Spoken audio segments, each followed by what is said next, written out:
School finance can be a pretty complicated topic. Once we begin to understand it, you will have a better grasp of how your tax dollars will help meet the educational needs of our students.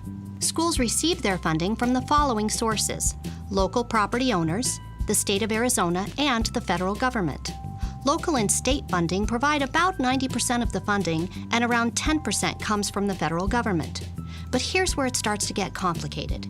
Every dollar that comes into our schools has rules attached to it that mandate how it can be spent. Funds from the state are split into two pots: maintenance and operations in one pot and capital in another, with 99% of the funds in maintenance and operations and 1% of the funds in capital. The maintenance and operations funds pay for daily operations of our schools, like salaries, transportation, utilities, and general supplies like paper. Capital funds pay for durable items that are owned or used by the school for many years, like buildings, furniture, buses, textbooks, and technology. If the money in either of the pots is not enough to meet the needs of our students, the district can ask the local community to pass an override or a bond, which is a tax on property.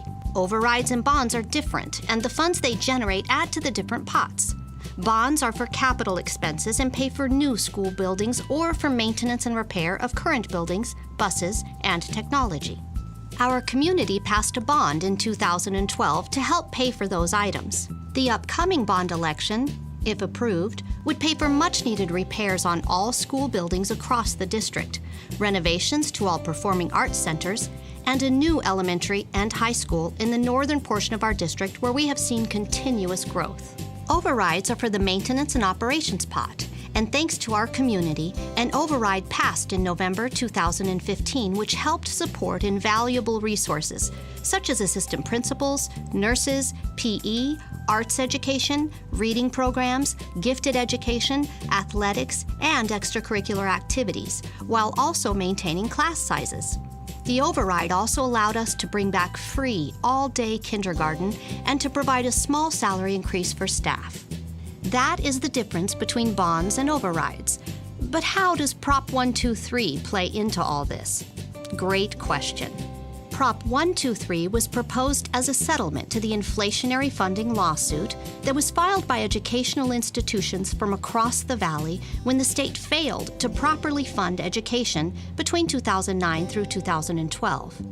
Prop 123 settles the lawsuit, allowing the state to pay back a portion of the money owed to school districts. Individual school boards determine how that funding should be used in their local school districts.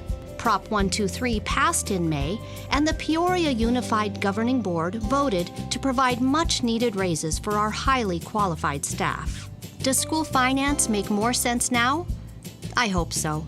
But if you still have questions or want more information, you can find it on our district website or by calling us at 623-486-6100.